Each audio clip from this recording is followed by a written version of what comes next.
Welcome back, everyone. Why don't professional athletes, as well as amateur athletes, or even bodybuilders, even practice intermittent fasting? Yes, there are going to be a small handful, especially the ones you see on YouTube, who preach about the magical benefits of intermittent fasting. But the truth remains that the majority of professional athletes, professional or amateur bodybuilders, they do not practice any intermittent fasting. In fact, they eat whenever they're hungry and they eat how their body responds best to it. And the way they eat is the way they've always been eating. They eat about 4 to 6 meals a day. Some of them are gonna eat 3 meals a day. And if they're hungry, they're gonna eat. They're not gonna let their body go starving, because professional athletes, their metabolism is going to be much higher, and they always need a constant supply of fuel. And bodybuilders, it's the exact same thing. Let's say someone needs 3,000 and 4,000 calories a day. It's not easy getting these calories in 2 meals. For some people, yes, but the majority of them, it's not going to be easy. So now, some people are going to mention about the benefits of fasting, which is autophagy. Your mental performance, your mental acuity is going to be better. Your metabolism is going to be better. You're going to cleanse your system. And there's so many benefits. It's going to take for me forever to describe them. But let's talk based on human performance here. Does intermittent fasting actually help human performance? And the truth is, it does not. The majority of people do not respond well to it. This is why professional athletes do not follow it. This is why most bodybuilders do not follow it. Go and speak to any bodybuilder in the gym who has a nice physique and ask them if they do any intermittent fasting. And the majority of them, they do not do any fasting. Yes, they are going to experiment, but at the end, they're going to go back to regular eating, which is 4 to 6 meals a day, maybe 3 meals a day, depending on their preference. And a lot of hardcore fasters who used to preach about the benefits of fasting, they do not even do long fasts anymore, because it feels it actually impacted their performance in the gym. And I agree with that, because I've done fasting for more than a year and my body just never got accustomed to it. I did the 12 hours, the 16 hours, even the OMAD diet, and you know what? I didn't feel good. My mental acuity was actually less. I felt more anxious. I didn't feel as mentally sharp. I actually lost weight in the gym despite eating the same calories, or maybe some days I couldn't even eat these calories because I have a small appetite and I don't feel like eating a big meal in one serving. Now, most people, they don't like that feeling of being bloated. And if you are gonna be doing any intermittent fasting and you require 3,000 calories, that feeling of being bloated doesn't make me feel good. In fact, when I was doing intermittent fasting, I actually felt my worst, because that feeling of being bloated is not a feeling I liked. I feel my best if I have a window between 12 and 14 hours. My mental attitude is so much better. Many fasters will make you believe that if you do eat a meal, your mental acuity is gonna start going down, you're gonna start feeling sluggish, and you're actually gonna start getting dumber, you know? People actually say that if you fast, you actually become more intelligent, and the words seem to be flow a lot better. So I don't know if there's any truth to that, but that's because you're nervous. And if you're nervous, the body's running on a higher state of adrenaline. That's what happens if you're hungry. Like if you're very hungry and you're dieting, believe me, you don't want to sleep. You're going to be running because the body wants to eat. And if your dopamine is high, your adrenaline is high, your norepinephrine is high, you are going to be more awake. But at the same time, it doesn't mean you're going to feel as good.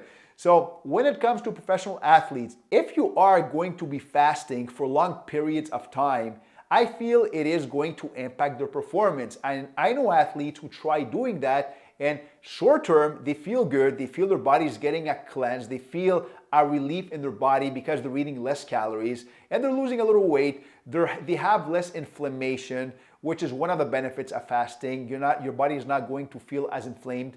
But at the end, their performance is going to have an impact. That includes bodybuilders as well. So it doesn't mean if fasting works incredibly well for someone, it's going to work incredibly well for someone else. Now, I've been studying longevity in the blue zones for more than 20 years. And let me tell you something, people who live the longest, you know, in the blue zones, that's people who live over 80, and most of these people are over 85.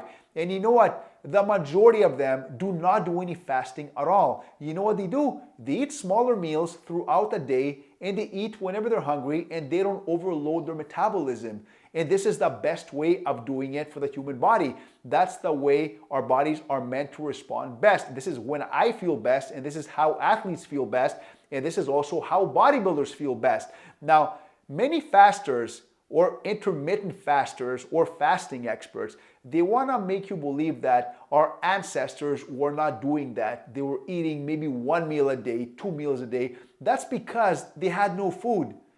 They were hungry, but they had no food. They actually had to go out and get food. Do you think our ancestors, if they had food sitting there in front of them during breakfast, do you think they would not be eating? Of course they would be eating, but they had no food. That's why they were not eating. And it doesn't mean if our ancestors were doing something, that's the right way of doing it. Humans have evolved, and we're much more knowledgeable when it comes to nutrition. This is why humans are living longer, they're performing better, and this is why we get better athletes each and every generation. It's because nutrition is much more advanced, and so are training methods. So our ancestors, whatever they were doing, it doesn't mean that's the right way. I don't know why people keep on preaching our ancestors did this and this and this. That's because that was their only option. And don't forget, our ancestors, the average life expectancy was like 30 years. So people do whatever they have access to. So this is what our ancestors had access to. Right now, intermittent fasting, I feel, it did lose some popularity over the past couple of years, and less people are doing it. I'm not saying intermittent fasting is a bad thing, but it's not as magical as people make you wanna believe. People wanna make you believe that fasting is some miracle, going to cure everything. It's going to cure inflammation. It's going to cure obesity and so on. Now, fasting does have some benefits. I feel, let's say someone has to lose some weight and they feel their cravings are out of control. Intermittent fasting is going to help them control their cravings because it is going to regulate the ghrelin hormone that's responsible for hunger. And yes, if you need to eat 2,000 calories a day, intermittent fasting is going to help. But we're talking based on human performance now on a high level sport, which is professional athletes or even amateur athletes or even bodybuilders competing at a professional level or even amateur level. You could do fasting if you do want to lose some weight, you want to control your insulin and so on. But long term, I feel eating the way your body feels best, that's the best way of doing it. Our metabolisms are not all the same. We're not going to respond the same by eating certain foods. Some people respond better by doing keto diets. Some people respond better by doing carnivore diets. Some people even respond better by doing vegan diets, believe it or not. Yes, there are people like that who actually do exist, and I met certain people like that. I've seen their blood tests, and yes, they do respond better to vegan diets. But I've seen people doing the exact same diet and they respond very negative despite following the exact same diet. So that means that our bodies do not process food the exact same way. Our bodies are all different, just like our muscles are all different, like our feet are all different, our hands are different, our nose is different. So it's not a one size fits all. But the truth is that most athletes, they are not doing any fasting because they do not respond well, plain and simple. So that's the truth. They do what works best for them, and it's always been that way.